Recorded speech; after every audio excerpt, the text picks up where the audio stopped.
Bonjour à tous, bienvenue dans ce nouveau webinaire marketing sur le sujet du ROI et des nano-influenceurs. Ce webinaire est organisé par l'agence Territory Influence et en partenariat avec IRI et Nestlé Waters. Avant de démarrer, je suis curieuse d'avoir vos réactions sur ce fameux 4 euros de ROI avec 0 abonné en ligne.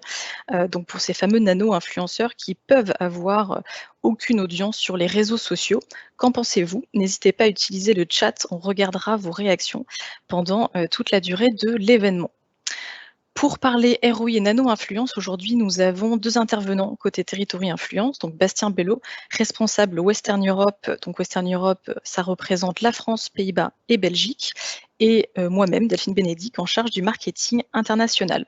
Territory Influence, rapidement, c'est une agence, experte d'influence marketing depuis, 2005. On travaille, le levier de manière 360 sur l'ensemble des canaux de prescription et on appartient au groupe Bertelsmann.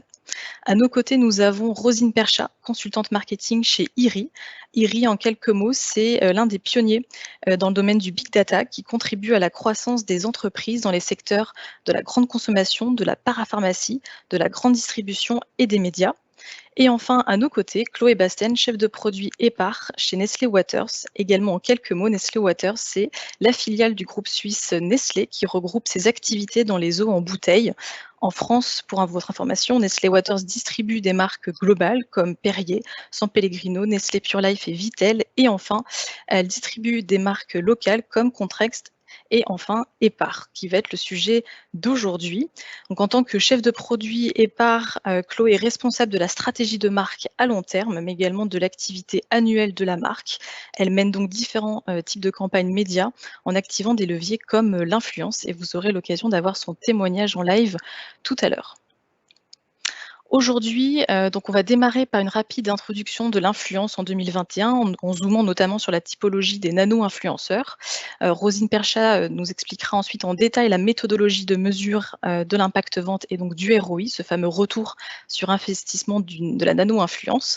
Bastien arrivera ensuite pour vous présenter pardon, les résultats et des cas concrets, de nano-influence qui a été, analysé, mesuré par l'institut IRI. Et enfin, donc, Chloé Bastien de chez Nestlé Waters vous présentera son étude de cas qui date de fin 2019, début 2020, avec son témoignage marketing. Je reviendrai en toute fin d'événement pour vous faire une conclusion, pour que vous ayez les éléments clés, les éléments à retenir de ce jour.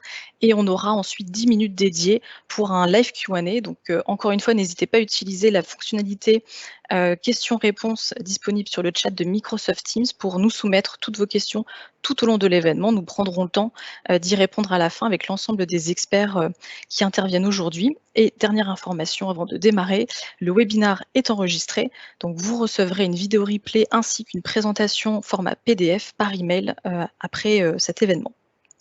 Et si en effet vous avez d'autres questions par la suite, vous aurez nos détails, nos coordonnées IRI et Territory Influence pour qu'on puisse poursuivre les échanges. Alors, pour commencer, rapide introduction sur l'influence, mais notamment la nano-influence. L'influence est, vous vous en doutez, un levier incontournable qui est en pleine croissance. 2020 a notamment boosté les usages, la consommation du digital, notamment des réseaux sociaux, avec la crise sanitaire et les divers confinements. Donc, les budgets alloués ont été grandissants. Notamment, on observe une augmentation du nombre de campagnes qui étaient réalisées, notamment sur la fin de l'année 2020, peut-être avec des budgets qui ont été dégelés.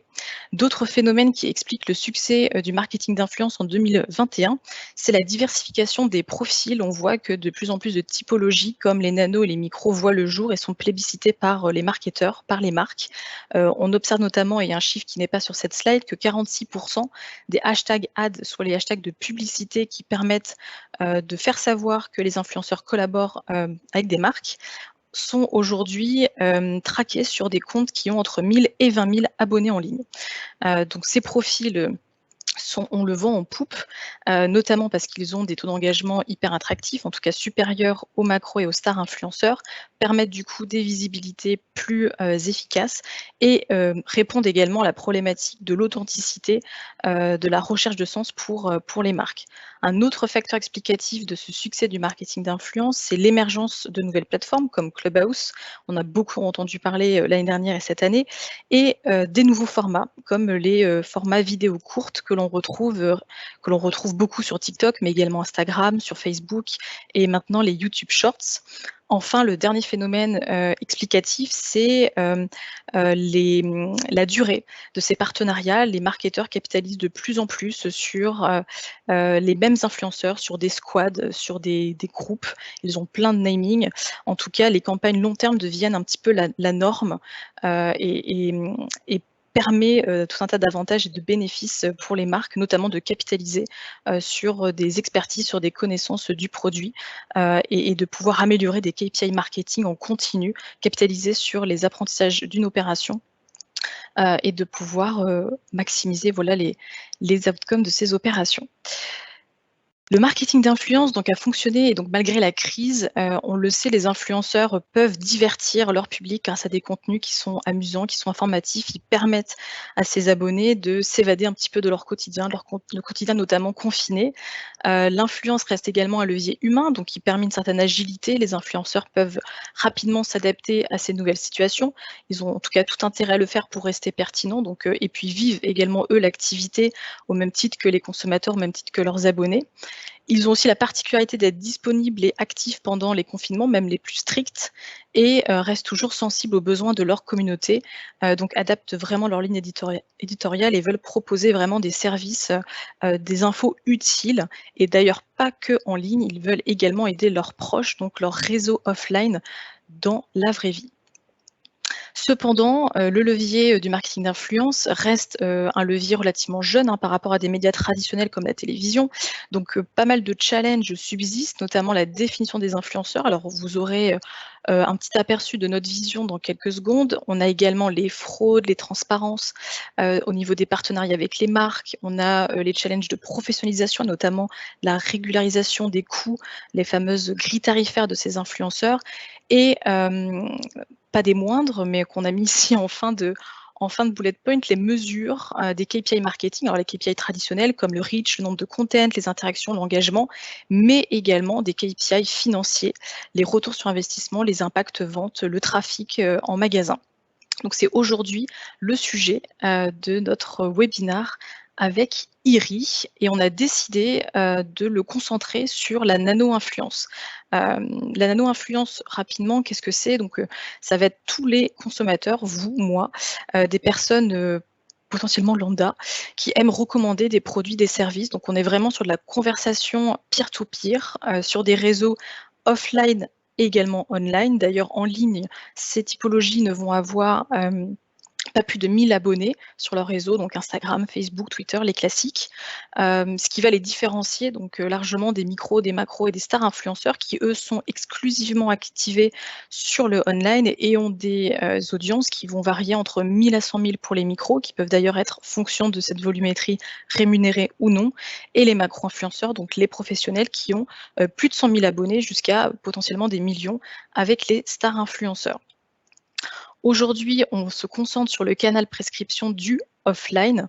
Donc les nano-influenceurs sont en exclusivité sur ce channel. Ce sont les seuls profils qui peuvent aujourd'hui vous travailler non seulement la recommandation, votre préférence de marque, mais également le drive to store en physique pour impacter vos ventes. Donc c'est ce qu'on a voulu aujourd'hui mettre en lumière, ce pouvoir de recommandation. D'ailleurs, Dan Campbell, marketeur de chez Unilever, en parle très bien ici, donc suite à sa campagne menée avec Brut Sport Style au UK, explique que voilà, le véritable amour des consommateurs, c'est l'atout promotionnel le plus puissant d'une marque. C'est d'ailleurs le plus ancien.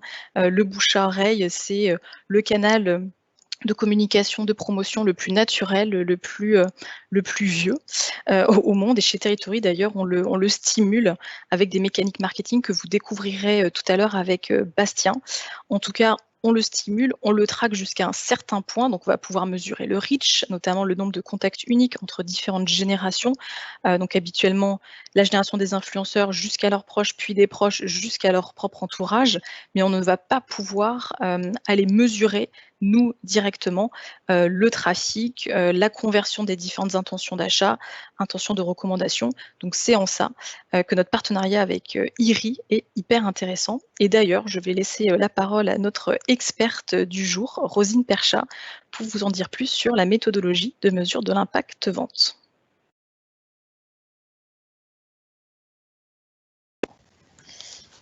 Bonjour à tous. Donc effectivement, j'interviens aujourd'hui dans ce webinaire pour parler de notre partenariat avec Territory.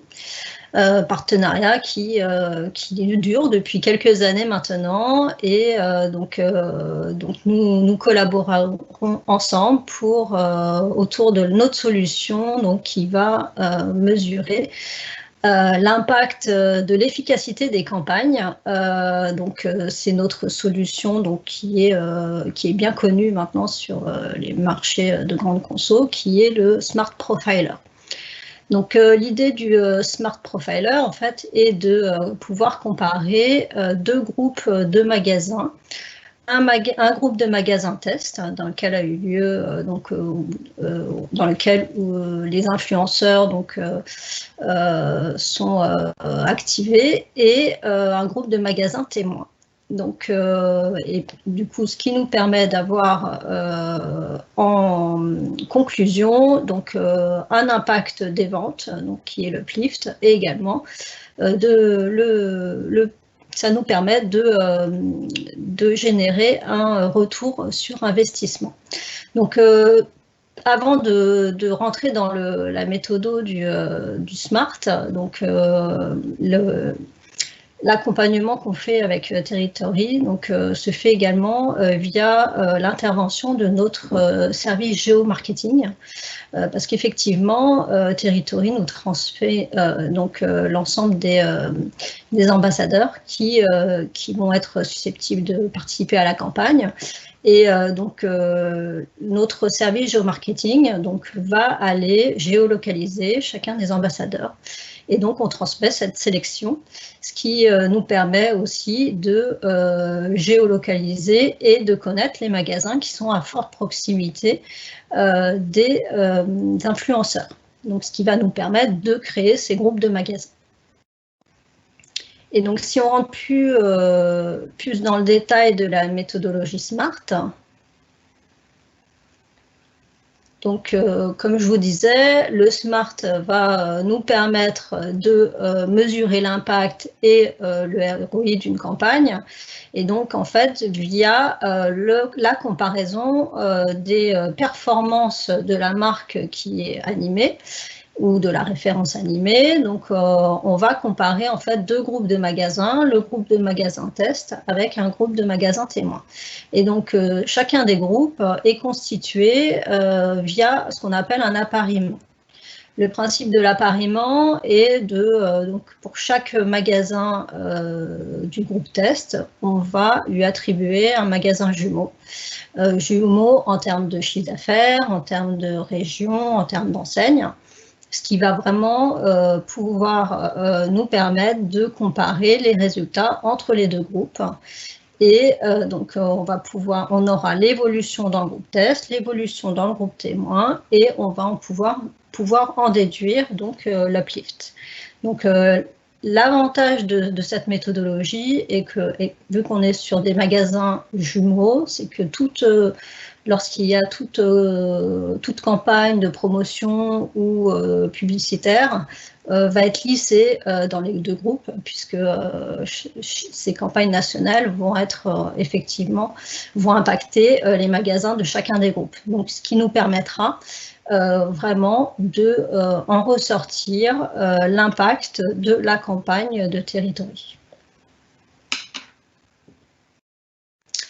Donc cette solution SMART, elle vient en fait en complément d'autres études, tout comme les modèles, qui sont des études qui vont être plus lourdes d'un point de vue statistique et plus longues en termes de durée, donc avec un objectif qui sera différent, puisque là, sur le SMART,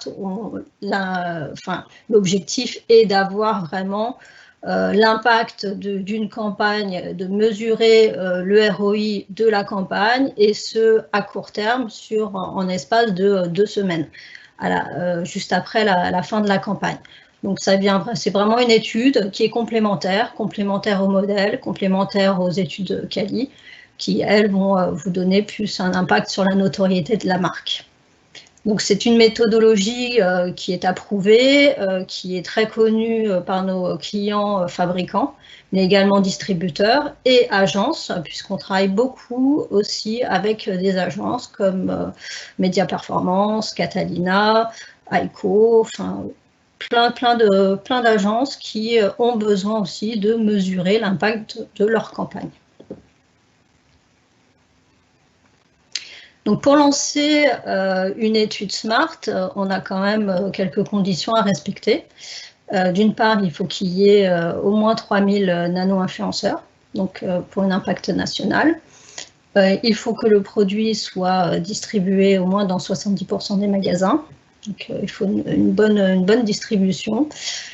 Afin de créer les groupes, nous avons besoin au minimum de 3 enseignes qui distribuent les produits animés, tout simplement pour des raisons déontologiques. Donc au moins 3 enseignes, et il faut aussi un principe d'échantillon et de coupons à partager aux proches. Donc cette étude peut se faire en France, dont je suis l'ambassadrice aujourd'hui, mais on peut également la réaliser dans les pays européens comme l'Allemagne, la Grèce, l'Italie, les Pays-Bas, l'Espagne, le UK, donc pays où IRI est présent. En termes de circuit de distribution, donc, on peut la faire dans plusieurs circuits, donc les hypermarchés, les supermarchés, en France plus particulièrement, et puis également en proxy en France. Sinon, il y a également d'autres circuits possibles dans d'autres pays européens, comme les tabacs et les indépendants. Donc ici, vous avez un exemple de livrable, donc à chaque étude lancée. Donc c'est un livrable qui est très simple, qui va en fait nous donner tout d'abord les impacts de la référence animée. Donc en impact sur le pendant ou sur le pendant versus aussi le pendant de la campagne, également la période après. Juste en dessous, donc on va avoir en courbe l'évolution des ventes tout le long de la campagne, et sur la période avant et sur la période après. Donc en courbe, donc vous avez en rouge les magasins test et en bleu les magasins témoins, donc ce qui nous permet vraiment de comparer l'évolution des ventes de la référence animée, et puis juste à côté l'uplift généré durant la campagne. Et juste à côté, on va avoir donc les résultats en termes de vente sur la période, alors sur le groupe test versus le groupe témoin, donc avec une notion de vente incrémentale et de retour sur investissement, donc dans la zone test et également nationale.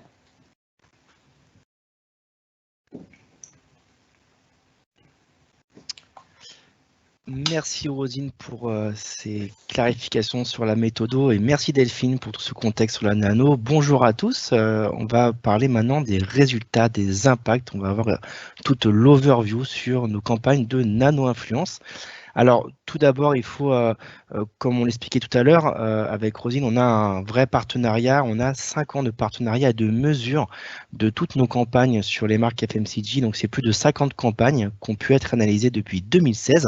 Et comme vous le constatez, on travaille avec tout type d'entreprises, tout type de catégories. On peut passer sur du Procter, du Mars, du Unilever, mais également travailler avec des marques comme Energizer ou une marque de champagne. On va pouvoir continuer maintenant sur les résultats. Donc, c'est plus de 50 campagnes ont généré un ROI médian de 3,92 pour les marques de 3,92 €. Ce 3,92 €, c'est le fameux 4 € qui était donc le thème de ce webinaire. Vous l'aurez compris, on a plus de 4200 nano-influenceurs qui ont été activés en moyenne sur ces opérations. Il faut avoir en tête, comme disait Rosine, qu'on doit dépasser les 3000 nano-influenceurs pour pouvoir mesurer, mais ensuite on a bien sûr la capacité de pouvoir mesurer des campagnes de 4000, 5000, 6000 nano-influenceurs. Tout dépend bien sûr des objectifs de la marque ou l'objectif qu'il y a sur vos produits. Sur ces 50 campagnes, on a pu avoir un uplift de plus de 12% sur les ventes nationales en moyenne sur le produit, mais également plus de 6% au niveau marque. Alors comme on constate, on a un vrai effet de halo. Tout simplement pourquoi? Quand on travaille avec de la nano-influence, on travaille des leviers de drive to store, qui veut dire aussi drive vers la catégorie, drive vers le rayon, et on va travailler bien sûr la préférence de marque. Ce drive to store plus préférence de marque permet de générer un call to action qui va être sur l'entièreté de la gamme et pas seulement sur le produit qui va être activé. On a pu générer un ROI de 6,3 €, un ROI moyen sur le produit et quasiment 13 € d'impact sur le ROI au niveau marque. On s'aperçoit que l'influence est une vraie solution d'impact sur vos ventes et bien sûr générer le ROI qui est le sujet d'aujourd'hui.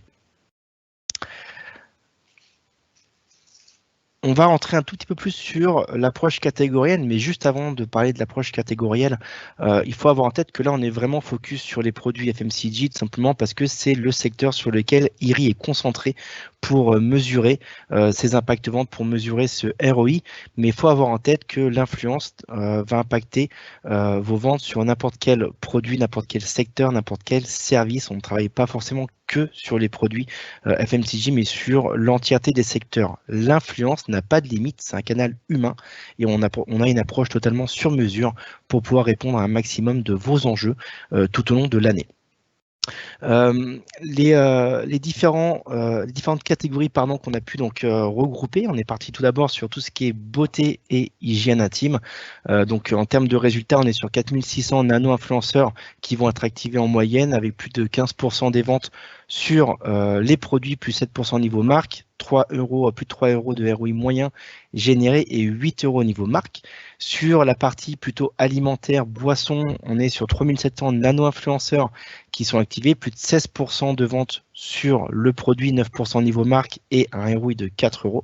On s'aperçoit également un ROI de plus de 6 € au niveau de la marque. Sur la partie plutôt produit bébé, 4100 nano-influenceurs, plus 9% sur les ventes, 5% au niveau marque et 5,7 € en ROI moyen.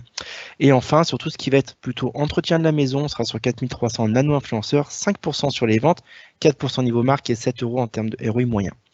Bien sûr, ces chiffres peuvent évoquer beaucoup de choses chez vous, notamment cette notion de effet waouh, mais bien évidemment, tout dépend de différents facteurs. La rotation de vos produits en magasin, la valeur faciale de vos produits, le taux de pénétration qu'on peut avoir dans votre rayon, les actions complémentaires in-store ou out-store que vous allez pouvoir faire sur le parcours du conso au shopper, permettant d'avoir ces ROI.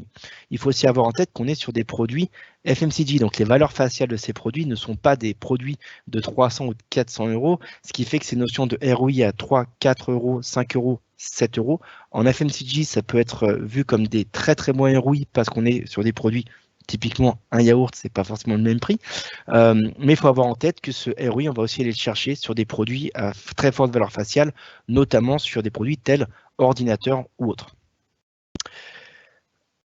On a parlé des résultats, on va parler maintenant du comment ça se passe, comment faire une campagne de nano-influence. Elle va se faire avec 4 étapes. Donc tout d'abord, la première étape qui va être donc sur notre base TRND. Il faut savoir que sur notre base TRND, on a plus de 700 000 nano-influenceurs en France, la plus grande base de France, et plus de 4,5 millions d'influenceurs, de nano-influenceurs en Europe. On va travailler seulement sur les nano et micro-influenceurs non rémunérés. On va avoir aussi bien sûr notre base InCircles. Si on veut travailler une approche 360, notre base InCircles va pouvoir nous permettre de targeter les micro, macro, star influenceurs rémunérés professionnels sur lesquels on va pouvoir contractualiser des collaborations. Ces 4 étapes, tout d'abord, donc sur un nano-influence, on est sur TRND, donc .fr, sur lequel on va pouvoir en baser notre campagne. C'est sur cette campagne qu'on va pouvoir commencer à collaborer, sur cette plateforme, pardon, qu'on va pouvoir commencer à collaborer avec les nano-influenceurs. On va pouvoir travailler une sélection de 2 semaines, enfin 2 semaines de candidature. On va pouvoir envoyer donc des mails sur les présélectionnés pour la campagne, et ces présélectionnés pour la campagne vont pouvoir déposer leur candidature. C'est la phase de sélection. Ils vont devoir répondre à un questionnaire de 20 à 30 questions, et sur ce questionnaire sur lequel on va pouvoir chercher différents critères, on va chercher 2 choses. Tout d'abord, votre cœur de cible, votre cœur de cible pour vous, pour votre produit, pour votre innovation. Et au sein de ce cœur de cible, on va aller chercher des personnes les plus engagées, les plus prêtes à faire leur mission et à vous accompagner à répondre à vos enjeux de awareness, de peer-to-peer, de drive to store ou autres enjeux. Avant d'acter la sélection finale, on va pouvoir se rapprocher d'IRI parce que pour le coup, nous sommes sur des campagnes avec mesure d'impact en ROI et on va pouvoir donc s'aligner sur les candidats, sur les bons profils qui iront sur ces fameuses zones test IRI dont parlait Rosine juste avant. L'activation, nous sommes sur une expérience qui en général va durer 1 mois. Donc de la réception de la fameuse box d'activation. Dans cette box, on va pouvoir y mettre une lettre de bienvenue, expliquer l'émission auprès des nano-influenceurs, y intégrer 1 ou 2 ou 3 produits en fonction d'eux, ça peut être votre gamme. On va bien sûr y intégrer aussi tout ce qui est échantillon ou et bons de réduction. Pourquoi? Nous sommes sur des actions de drive to store, nous sommes sur des actions de call to action, nous sommes sur des actions de drive to catégorie, et pour cela, il faut que le bouche à oreille est en premier levier, celui de donner l'envie aux consommateurs, à vos shoppers, d'aller en magasin et d'aller donc bien sûr acheter le produit et le tester. Dans cette activation-là, on va ensuite travailler différentes missions, missions offline, missions online, pour lesquelles on va pouvoir justement continuer à travailler cette fameuse préférence de marque. Et enfin, dernière étape, la mesure, on en parlait tout à l'heure, on a bien sûr des mesures d'influence, tout ce qui va être quantitatif sur le reach offline, le reach online, le nombre de contents générés, plus tout ce qui va être mesure d'impact vente et ROI, on est sur du quantitatif, et on aura aussi toute l'approche bien sûr qualitatif, tel un bilan shopper.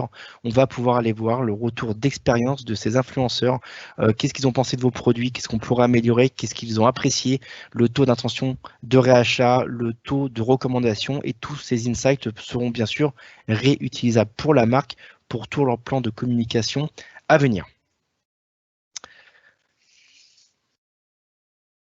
On va passer sur donc 2 cas sur lesquels je souhaiterais donc parler avec vous. Tout d'abord, le cas Henkel. On a choisi le cas Henkel, donc un cas qui était en Allemagne, un cas de beauté. On a souhaité en parler aujourd'hui tout simplement parce que ce cas-là a été fait en décembre 2020 en plein confinement, en pleine période malheureusement donc de confinement en Allemagne. Cependant, on s'est aperçu que travailler le offline a tout son sens et continue à avoir du sens malgré le fait de pouvoir être confiné. On a travaillé sur 2 produits de beauté, la crème de jour Diadermine Lift plus Botologie anti-âge sur une opération de grande envergure de plus de 10 000 nano-influenceuses. L'objectif de cette campagne était bien sûr, quand on est sur de la beauté, c'est travailler l'éducation tout autour du produit, comment on l'utilise, quelle est la routine beauté et pour quel résultat. On a bien sûr eu cette notion de drive to store. Il y a eu donc bien sûr, hormis l'éducation, tout ce qui est distribution d'échantillonnage auprès de l'entourage. Donc 24 échantillons ont pu être distribués à leurs proches pour chacune des personnes afin de convaincre d'efficacité et continuer à travailler ce drive to store. En 4 semaines, elles ont pu atteindre un reach offline, un nombre de personnes touchées donc sur cette notion de peer-to-peer, donc de 1,3 million de contacts, et générer sur les réseaux sociaux, parce qu'on était sur une approche offline plus online, 5,5 millions d'impressions. Le taux de recommandation, 91% de recommandation, c'est exactement le genre d'insight super intéressant à réutiliser pour une marque comme Diadermine. 91% des personnes qui ont pu vivre une expérience avec ces 2 produits le recommandent à leur entourage, et une note produit notation de 4,4 sur 5, ce qui est très rassurant sur des produits de beauté. On va pouvoir voir les résultats en termes d'impact avec Rosine. Alors effectivement, mes collègues en Allemagne ont lancé donc une étude pour mesurer l'impact de cette campagne. Et donc, ce qu'il en ressort, c'est donc un ROI de l'ordre de 3,58 €, donc avec un impact qui a été clairement positif sur les ventes de diadermine, enfin de la référence, en tout cas animée, avec un impact de 4,3%. Donc sur le produit activé en Allemagne, donc durant la période de l'étude qui était de l'ordre de 11 semaines. Et donc, si on regarde le petit graphique juste en dessous, on voit effectivement que en chiffre d'affaires, l'impact est de l'ordre de 14,6% sur la référence animée. Donc, avec un incrément qui est intéressant à la fois pour la référence animée, mais à la fois également pour la marque, puisqu'on voit ici, juste à côté, qu'on a des ventes incrémentales qui sont tout de même conséquentes, que ce soit au niveau régional, mais aussi au niveau national, donc en valeur et en unité. On va parler donc d'un deuxième cas qui va être le cas de Old El Paso, donc groupe General Mills. On était sur une opération, donc comme on a l'habitude de voir maintenant, une opération à domicile. On était sur la gamme Old El Paso Restaurante. L'objectif de cette campagne était de réasseoir, de retravailler le territoire de marque d'Old El Paso afin qu'elle soit vue au maximum comme une marque mexicaine, aux origines mexicaines. Donc on est vraiment sur une notion de premiumisation du produit et vraiment de travailler le territoire de marque. On a pu donc faire voyager toute cette notion de territoire 5000 nano-influenceurs au Mexique. L'objectif était bien sûr d'organiser des soirées mexicaines à domicile et pour faire découvrir l'entièreté des nouvelles recettes de la marque Old El Paso.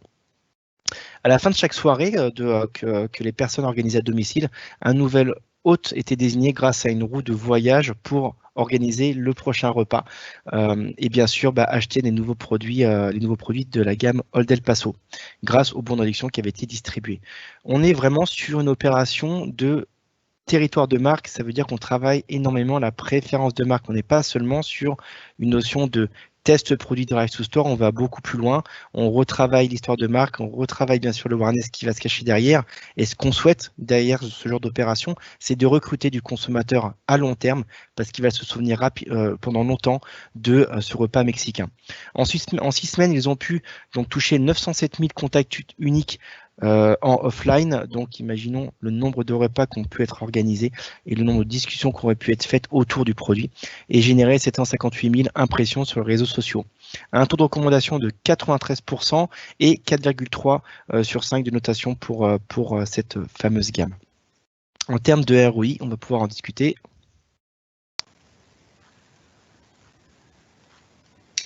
Alors, en termes de ROI, donc il est également intéressant puisqu'il est de 2,73 € pour la gamme. Et donc ici, jusqu'à présent, on a toujours parlé d'ROI et de chiffre d'affaires ou de vente unitaire.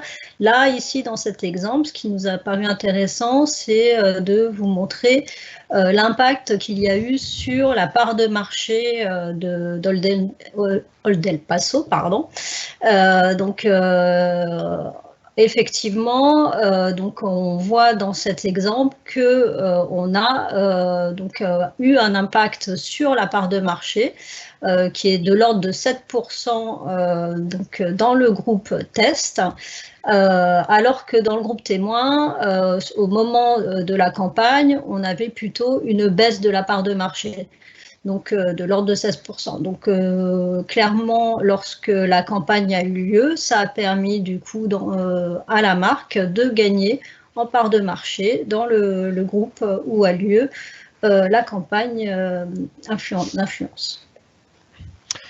Merci Rosine par rapport à donc ces différentes explications et les résultats sur cette campagne. Je voulais juste rebondir sur cette notion de ROI pour faire on va dire un petit catch-up sur le sujet, tout simplement parce que il faut quand même garder en tête que quand on fait une campagne d'influence, on ne cherche pas toujours le ROI en priorité, comme d'ailleurs n'importe quel levier qu'on va pouvoir activer sur le marché, que ce soit une vague de télévision, que ce soit de l'affichage ou une opération digitale, le ROI n'est pas toujours le premier levier. Tout simplement parce que quand vous lancez une innovation, vous avez des produits qui ont des faibles rotations en magasin, donc la recherche de ROI sur un début de lancement peut parfois être plus compliquée. Pour cela, on va travailler sur une approche directement de plan d'influence et donc plus vous allez faire des campagnes d'influence sur vos produits, plus vous allez pouvoir augmenter votre ROI, mais sur le lancement, on va aussi bien sûr travailler le awareness, la compréhension et l'éducation. Et je vais laisser la parole à Chloé donc sur le cas EPAR. Bonjour à tous, merci beaucoup pour l'invitation. Pour planter un petit peu le contexte et mieux comprendre ce qu'on va aborder dans les slides suivantes, je vous propose de vous présenter rapidement la marque EPAR en quelques mots. Chez Nestlé Waters, on a la chance d'avoir dans notre portefeuille une marque forte et unique, une eau minérale naturelle qui est connue et reconnue pour son efficacité pour lutter contre les problèmes de constipation. Et c'est vraiment ce positionnement fort sur lequel on souhaite capitaliser, car il est vraiment différenciant et nous permet aujourd'hui d'émerger sur un marché des eaux plates en bouteille qui est très challengé et très concurrencé. Et c'est notre efficacité qui nous permet d'asseoir notre ambition qui est d'être la solution efficace et naturelle aux problèmes de transit. Ce positionnement, il est aujourd'hui bien associé à la marque EPAR et on a des KPI de marque qui sont quand même assez élevés. On a une notoriété sur la marque EPAR qui est solide et qui est stable, 93%. On a une présence dans plus de 1 foyer sur 5.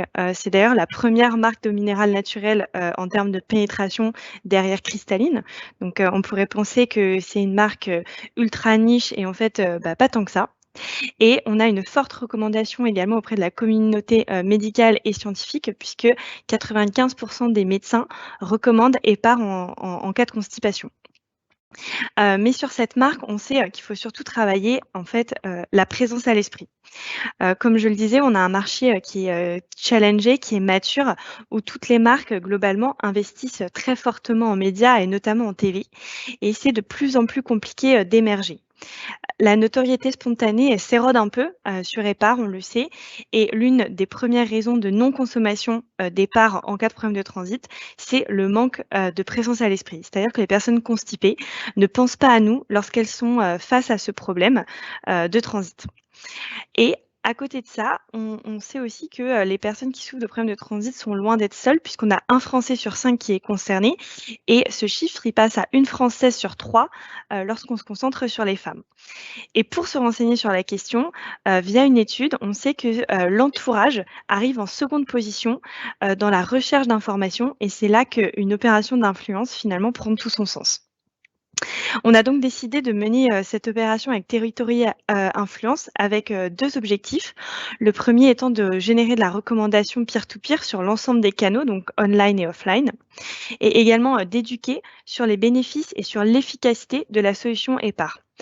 Comment est-ce qu'on a mené cette collaboration avec Territory Influence? Donc, l'activation a été gérée directement par Territory Influence pour EPAR, mais on est passé par la plateforme CRM Nestlé qui s'appelle Crocon la vie.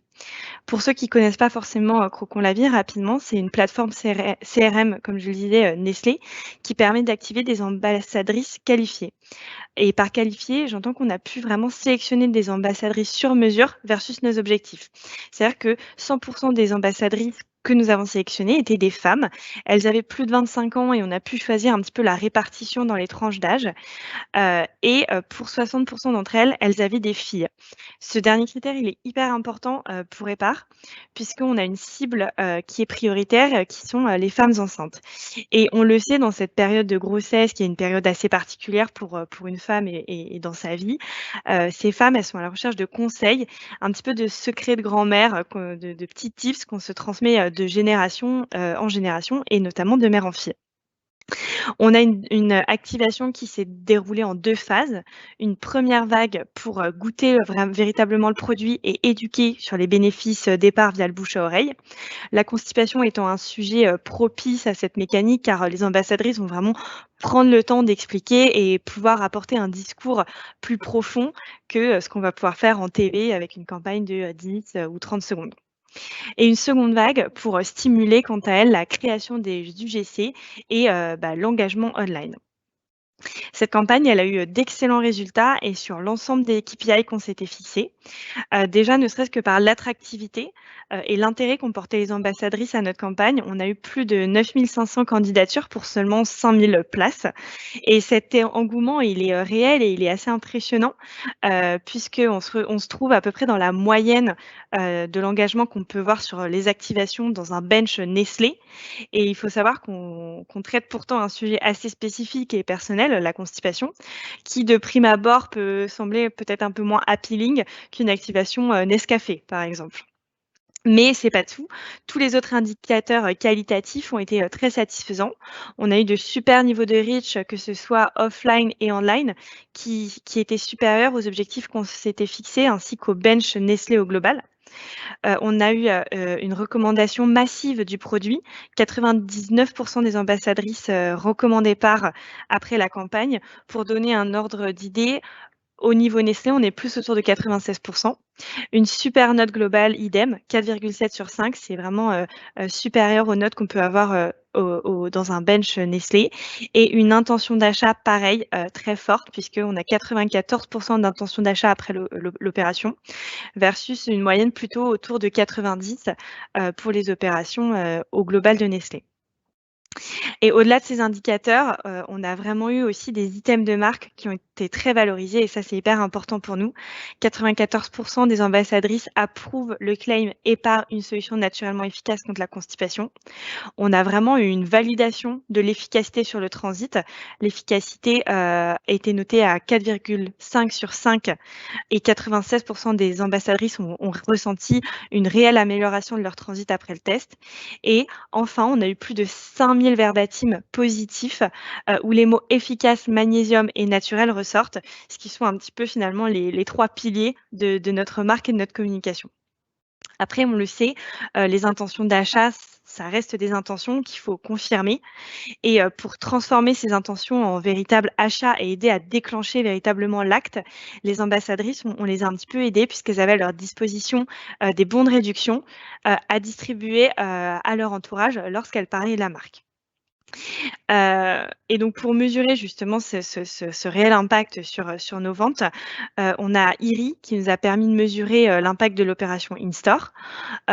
Pour notre activation, l'étude d'impact se concentre uniquement sur la première vague dont je parlais précédemment, qui a eu lieu entre novembre et février, on va dire 2019-2020.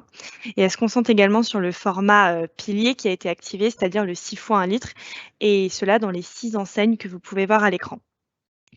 Et en termes de résultats quantitatifs, on voit qu'ils confirment finalement les résultats qualitatifs présentés ci-dessus. On constate un vrai uplift sur nos ventes valeurs, un uplift de 2,1%, ce qui représente un CA incrémental pour nous de quasiment 500 000 €. Et en termes de volume, on observe également un uplift de presque 2% à plus 1,9, ce qui représente à peu près 158 000 unités supplémentaires, donc 158 000 packs départ supplémentaires versus les non animés. Au-delà de ces uplifts, ce qui est hyper intéressant pour Par, c'est ce ROI à 4, le ROI de l'opération, puisque c'est un ROI qui est ultra compétitif et qui nous permet de générer des volumes les plus profitables, tout en travaillant en profondeur le funnel de marque, que ce soit de l'upper funnel comme finalement plutôt du bas de funnel. Donc au final, cette campagne a fait totalement du sens pour aborder un sujet tabou et nourrir un discours qui peut être, un petit peu, ou en tout cas qui demande une certaine éducation, qui est le discours transit, qui n'est pas forcément, simple à faire passer dans une pub, en médias massifs.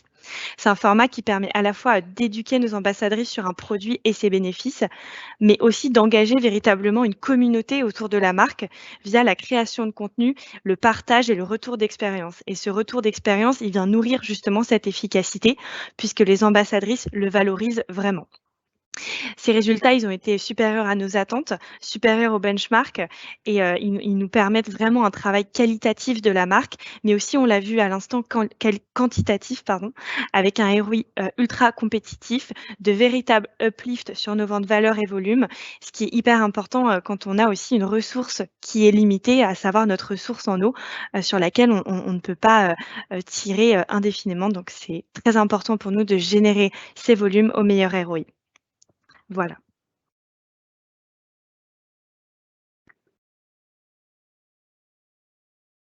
Ton micro, Delphine. Pardon, je reprends. Grand merci Chloé pour ce témoignage et pour la présentation du cas Nestlé Waters. En effet, le ROI est extrêmement compétitif et les uplifts étaient très positifs. Merci également à Rosine pour la présentation de la méthodologie, les différents résultats et Bastien pour avoir complété avec l'expérience Territory Influence.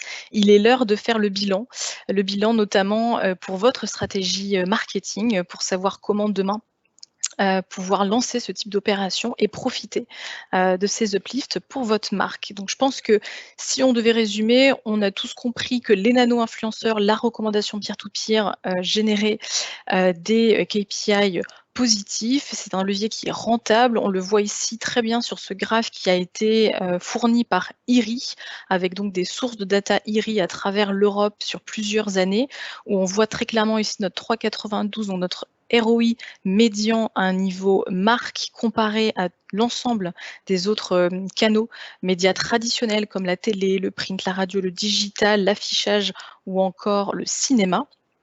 Tous ces médias traditionnels ont en moyenne un ROI à 0,45, donc on a un vrai leverage, un vrai effet positif pour le levier de l'influence, de la nano-influence et la offline influence pour être encore plus spécifique. Pourquoi ça fonctionne? Pourquoi c'est aussi puissant? Tout simplement parce que les pairs se font confiance et ils arrivent à se convaincre. La transformation est extrêmement efficace. C'est quelque chose qu'on voit très rarement sur d'autres leviers puisque on a à travers la télé par exemple des difficultés à persuader. Lorsque c'est un proche, lorsque c'est nos parents, notre ami, notre collègue qui, sur une base d'une expérience réelle récente, nous dit « je t'assure, c'est vrai, ça fonctionne, tu vas voir les effets, essaye à ton tour, tu vas l'adopter », ça n'a absolument pas le même poids. Les messages sont en tout cas compris, on s'identifie complètement de manière différente. Nous, notre recommandation côté Territory Influence pour que ça fonctionne, puisqu'on peut se tromper sur la démarche de la campagne, sur des dispositifs opérationnels. Donc pour que ça fonctionne, pour assurer cette authenticité, cette fiabilité et cet aspect non intrusif, il est extrêmement important de respecter ces 4 aspects. Donc sélectionner les bons profils, Bastien en a beaucoup parlé, on a plein de méthodos, de questionnaires et autres qui permettent de checker les bonnes cases. Cette partie est extrêmement cruciale pour le succès de l'opération. Également guidée, donc on parle beaucoup d'éducation, des consommateurs sur un produit, sur des bénéfices, sur une gamme, sur un territoire de marque. Cet aspect pédagogie est extrêmement important également, mais attention à ne pas les influencer. On ne doit jamais les biaiser, on ne doit jamais leur dire il faut absolument que tu parles comme ci, comme ça, à cette virgule près, ou que tu dises absolument que c'est excellent, puisque ça ne fonctionnera pas. Encore une fois, on perdra en sincérité et donc en authenticité. L'équipement est également très important. Bastien parlait de ces fameuses box et aussi des déclencheurs, des triggers de conversation et d'essais qu'on peut y intégrer, comme par exemple les bons de réduction ou les échantillons. Donc ça permet également de venir booster. Ça pourrait fonctionner complètement sans, mais ça vient amplifier, magnifier ce phénomène. Et enfin, la stimulation via des missions créatives. On le voyait également sur le cas Old El Paso, une campagne extrêmement virale qui a permis de venir faire un peu cet effet boule de neige sur le bouche à oreille avec ce principe de j'organise un événement, puis je passe mon tour et pour découvrir l'ensemble de la gamme, l'ensemble des recettes, je fais passer un peu... je fais passer l'organisation comme ça de main en main.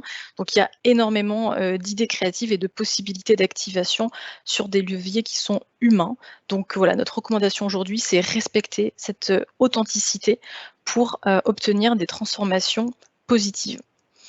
Et enfin, mesurer ce qui compte et surtout apprenez de ces ROI, avoir un retour sur investissement. Donc le KPI vraiment puriste financier positif, c'est très bien évidemment, c'est l'objectif de toute entreprise, d'être rentable, de dégager des bénéfices. En revanche, apprenez, travaillez comment dire, faites vos comparatifs, essayez de tirer des learnings de ces mesures, de ces analyses. Le KPI ROI ne peut pas être une fin en soi pour un marketeur, déjà parce que ça a une vision extrêmement court-termiste et qu'on le sait, on ne peut pas piloter une marque uniquement sur du court terme, notamment dans des contextes de crise. La perspective, le long terme, la stratégie durable est extrêmement importante pour voilà, la gestion d'une marque et pour pérenniser, pour avoir une santé de marque intéressante. Donc le KPI ROI ne peut pas être une fin en soi, donc prenez-le plus comme un point une référence pour toujours améliorer vos dispositifs, améliorer vos contextes et contenus créatifs, pour améliorer vos briefings et voilà, booster, optimiser, maximiser vos KPI. Si on devait vraiment résumer en une slide le contenu de ce webinaire, je dirais tout le monde peut être un influenceur. Les nanos, ce sont des gens comme vous, comme moi, alors sauf si vous avez plus de 1000 abonnés sur les réseaux, auquel cas vous seriez à minima des micro-influenceurs. En revanche, nous pouvons tous promouvoir un produit, nous pouvons tous convaincre autour de nous de l'efficacité d'un service, d'une solution. Donc, n'hésitez pas à leverager ce pouvoir de la nano-influence. Deuxième point, IRI donc, a réussi à adapter cette méthodologie qui n'a pas été créée pour le compte de Territory. On l'a en tout cas adaptée ensemble. On a co-optimisé cette méthodologie pour qu'elle fasse du sens avec nos principes d'opération, avec la nano-influence, avec le canal de prescription du offline. Donc on a travaillé ça main dans la main en tant que partenaire, mais cette méthodologie donc, est vieille de plusieurs années.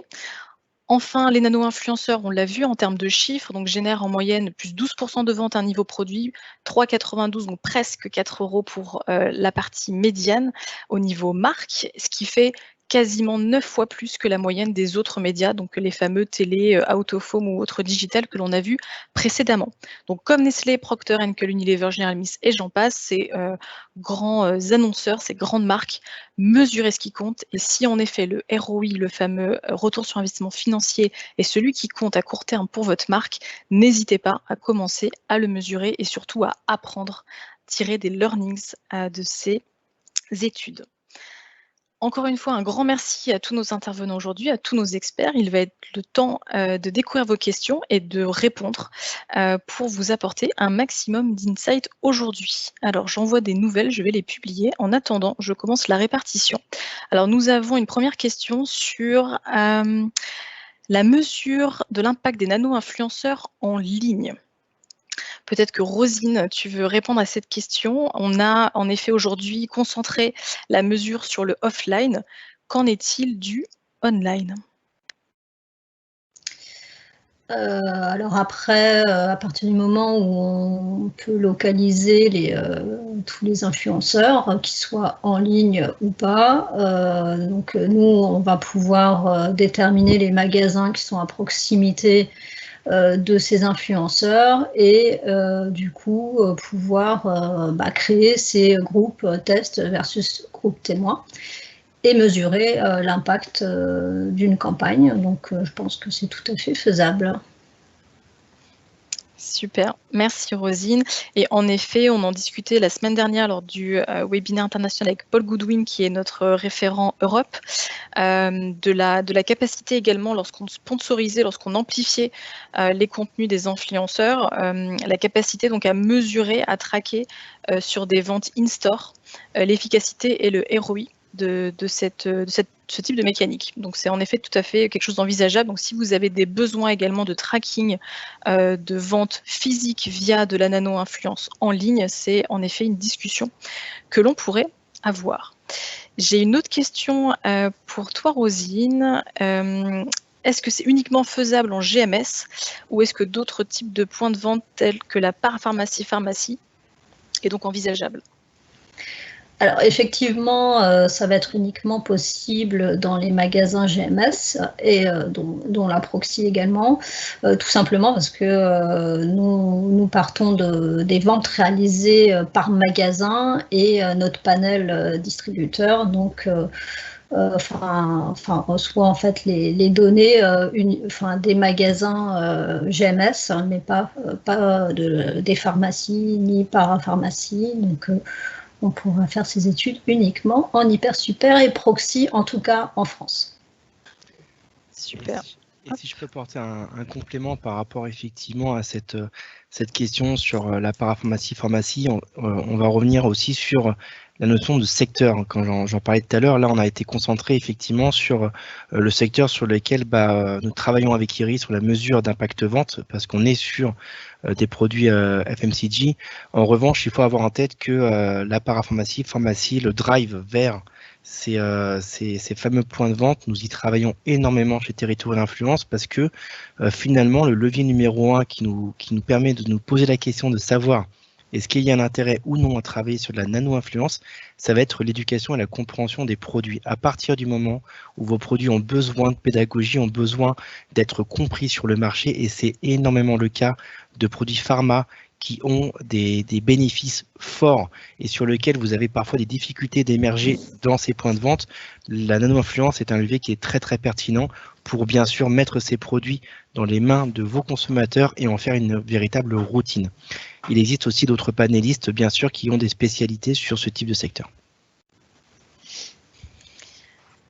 Merci beaucoup Bastien pour le complément d'information. Alors on avait beaucoup de questions finalement reliées à ce sujet de la présence magasin et la typologie de magasin pour le scope d'IRI. Donc en effet, il existe d'autres types de sociétés qui peuvent fournir de la data et des analyses pour ces autres secteurs. On a une question alors qui est encore très tournée méthodologie et ROI, donc de nouveau pour Rosine, sur le calcul du ROI spécifique à Old El Paso. Alors, j'imagine qu'on va devoir peut-être faire un petit résumé de la méthodologie au départ, peut-être pour les personnes qui nous ont rejoints plus tardivement. Si Rosine, tu peux nous faire un petit résumé. Oui, alors bon, je suppose que la question vient du fait qu'on a évoqué plus un uplift sur la part de marché. Donc le ROI en fait est calculé à partir des ventes réalisées dans le groupe test en comparaison avec les ventes réalisées dans le groupe témoin. Donc c'est le principe du Smart Profiler. Donc on en détermine un uplift.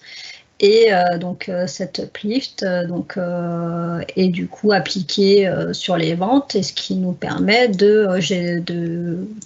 d'avoir une notion de vente incrémentale générée par la campagne réalisée pour Old El Paso ou une autre marque. Et du coup, on fait le ratio par rapport à l'investissement qui a été nécessaire pour créer ce type de campagne avec Territory Influence. Et nous en déduisons un retour sur investissement. Merci Rosine. Alors nous avons une autre question concernant donc les typologies de référencement, mais là pour un cas 100% en ligne. Donc pour faire une campagne, sommes-nous obligés d'être présents en magasin? Nous sommes un produit 100% en ligne. Alors si je peux intervenir là-dessus directement, donc la mesure, la méthodologie va complètement différer. Pour le coup, on peut, à coup de liens traqués par exemple, plus facilement relier un contenu et donc un trafic, un drive to web, un drive to e-shop à votre donc, plateforme e-commerce. Donc la mesure va être complètement différente. On n'aura pas forcément la nécessité, enfin le besoin en tout cas de créer des groupes distincts avec une zone test puis une zone témoin. Donc en termes de sélection, en tout cas, je pense que ça aura beaucoup moins de contraintes. On n'aura pas besoin de faire du géomarketing. On aura juste besoin d'avoir des assets techniques robustes pour pouvoir traquer du contenu, donc de l'UGC, du User Generated Content, jusqu'à votre e-shop, et peut-être aussi pour l'audience les audiences, les communautés des influenceurs proposer également des codes, par exemple des codes de réduction qui pourraient s'appliquer dans des paniers d'achat pour également pouvoir mettre en lumière les achats réalisés par le biais de ces influenceurs. Donc voilà, donc il y a pas mal de petites astuces et d'assets techniques qui nous permettent de traquer, mesurer, sans forcément faire appel à des panélistes qui vivent plus sur la brique du offline. Je ne sais pas si Bastien, tu veux rebondir sur la partie online. Effectivement, je voulais juste un tout petit peu rebondir sur cette partie-là, sur un point. Hein, je reviens sur le même cas que pour la parapharmacie et la pharmacie.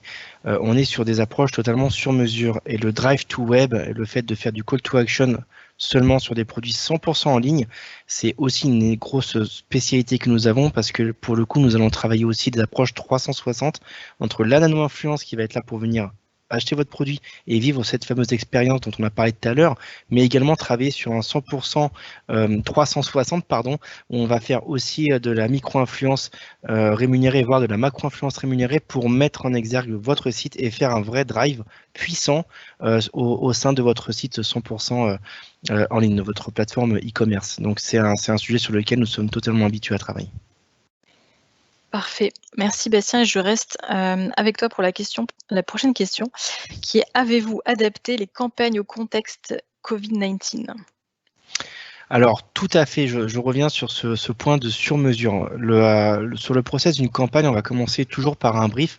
Donc, votre brief, vous allez nous l'envoyer, on va vous l'envoyer, vous allez le remplir. Et dans ce brief-là, vous allez pouvoir expliquer l'entièreté de vos enjeux et de ce que vous allez chercher. En parallèle de ce brief-là, nous allons adapter aussi bien évidemment notre campagne au contexte Covid, au contexte sanitaire, en fonction de si les personnes doivent être confinées chez elles, en fonction des mécaniques qu'on doit mettre en place. Je vous donne un exemple comme ça, mais notamment une campagne qu'on a pu faire pour la marque Boursin. On a travaillé directement avec des influenceurs, des nano-influenceurs qui étaient confinés. C'était lors de la première vague de confinement. Ils étaient confinés. On a quand même pu travailler du bouche à oreille. On a pu travailler du content sur la toile via des produits qui étaient déjà dans les frigidaires de nos nano-influenceurs. Donc, ils avaient déjà le produit chez eux. Et en revanche, on a pu développer un maximum de recettes et on a pu travailler le canal émotionnel dont on parlait tout à l'heure pour générer de la préférence de marque. Top, merci Bastien encore une fois pour la réponse. Il est 18h01, donc l'heure de se quitter. Encore une fois, un grand merci à vous tous pour votre temps et votre participation et à nos 3 experts du jour pour le sujet du ROI, de la nano-influence. Si jamais vous avez d'autres questions, surtout n'hésitez pas à nous contacter. Vous avez ici nos coordonnées, donc bonjour-influence@territory.group pour nous contacter, Bastien et moi-même, et rosine.perchat@iriworldwide.com si vous avez des questions vraiment pointues sur la méthodologie ou des besoins de mesures pour des campagnes, qu'elles soient d'ailleurs d'influence ou autres leviers, puisque comme vous l'avez vu, IRI peut mesurer plein d'opérations médias. Voilà, encore une fois, un grand merci. Je vous souhaite une belle fin de journée et à très bientôt, à très vite pour de nouvelles aventures marketing et pour notre prochain événement qui aura lieu en juin. Merci à tous. Merci à très bientôt. Merci, au revoir. Au revoir.